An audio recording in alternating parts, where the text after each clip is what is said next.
वरिष्ठ जन अब सामने आने लगे हैं और इस तरीके के आयोजन करवाने लगे हैं। जी हाँ, इस वक्त हम शाहजहांपुर के गांधी हॉल में मौजूद है, जहां पर यहाँ के वरिष्ठ प्रतिनिधि लोगों के द्वारा आयोजन किए जा रहे हैं। एक ऐसा आयोजन जहां पर मेधावी छात्रों को सम्मान के साथ साथ कई पुस्तकें, संविधान की पुस्तकें और करियर गाइडेंस की पुस्तकें भी उनके द्वारा दी जा रही है। हम यहाँ पर जो वरिष्ठ जन है उनसे बातचीत करेंगे और उनसे जानेंगे कि आयोजन कब से और किस तरीके से किया जा रहा है और बच्चों की इसमें किस तरीके से भूमिका और जो कुछ भी रहता है वो हमें बताइए सर। सबसे पहले तो हमारी जो उज्जैन में धर्मशाला है, उस धर्मशाला की पूर्व और वर्तमान समितियों के द्वारा 2019 में एक थीम रखी गई थी, क्यों ना बच्चों से जो हमारे 10वीं और 12वीं के जो बच्चे हैं, जहां से करियर की शुरुआत करते हैं, उनको किस तरीके से गाँव से निकाल करके उनको गाइड किया जाए। इस थीम के आधार पर 2019 में हमने ये प्रतिभा सम्मान समारोह शुरू किया था और आज ये 7वें सम्मान समारोह की ओर बढ़ चुका है।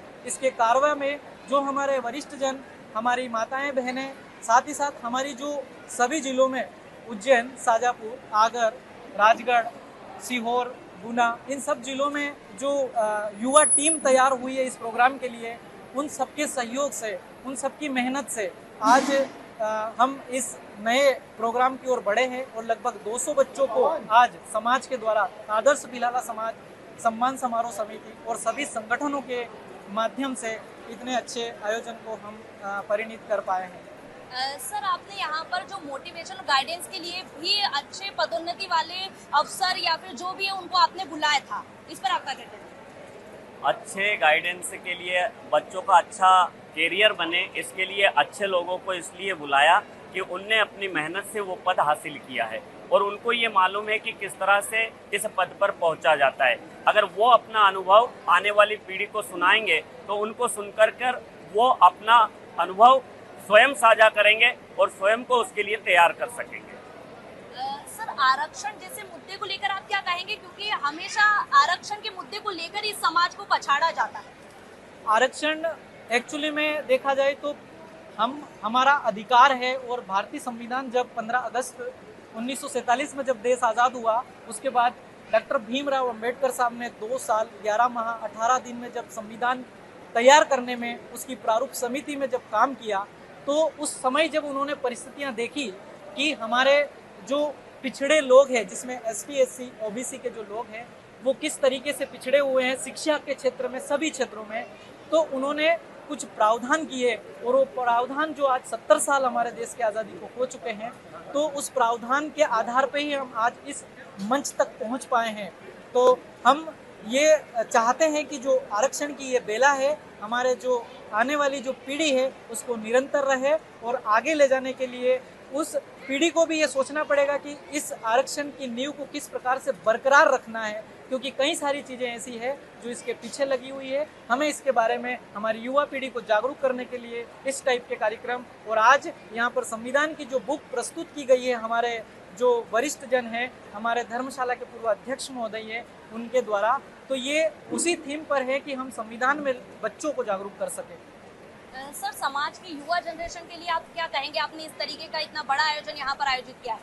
समाज के युवा जनरेशन के लिए मैं ये बताना चाहूँगा कि हमारी जो ये प्रतिभा है, बच्चे बच्चियों जो सम्मान समारोह हम कर रहे हैं, इनके भविष्य के लिए हम वरिष्ठ समाजजन जो है, इनके ये बताना चाहूँगा मैं कि हमसे जितना हो सकता है हमने इनके सम्मान के लिए हमने आज संविधान की बुकें बंटवाई है और इनके सम्मान में ही हमने इनके मोटिवेट करने के लिए एक हमारा प्रांतीय लेवल पे आकाश संगठन है।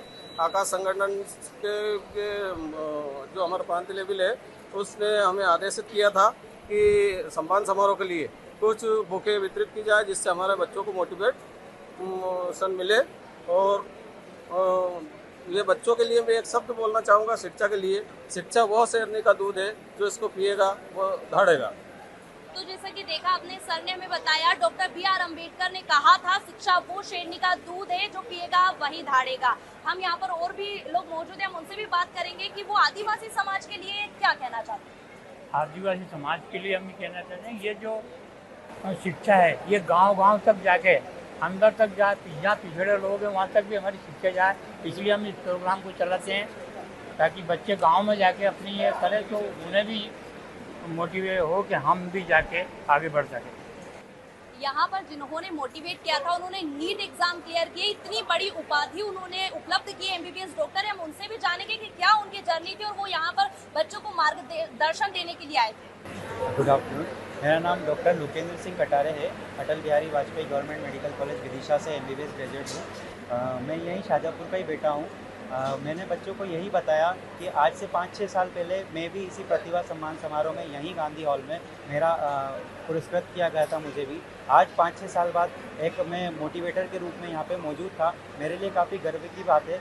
मैं उनको यही चाहता हूँ कि वो भी ऐसे ही आगे बढ़े और इसी तरह उनका भी सम्मान हो। सबसे ज़्यादा जो 10th और 12th के बच्चों को फेस की जाती है वो ये रहती है कि उनमें पोटेंशियल बहुत होता है, उनको नॉलेज बहुत होती है, पर प्रॉब्लम ये आती है कि उनके पास में गाइडेंस नहीं रहती है, उनकी सही तरीके से काउंसलिंग नहीं की जाती। अगर किसी हम अच्छे एक स्टूडेंट की गाइडेंस मिल जाए या उसको काउंसलिंग अच्छे से हो जाए तो वो भले चाहे एवरेज स्टूडेंट क्यों ना हो, वो ज़्यादा से ज़्यादा अच्छी सफलता अचीव कर सकता है। आरक्षण पर आप क्या कहेंगे, क्योंकि उससे सबको सफर करना पड़ता है, बोलते हैं कि आपका तो कम परसेंट पे हो जाएगा, आपको तो कम परसेंट, उस पर आपका क्या कहना है? आरक्षण पे मेरा यही कहना है कि मेन अभी जो हमसे पहले इन्होंने बोला कि गांव से गांव तक हमको पहुंचाना है।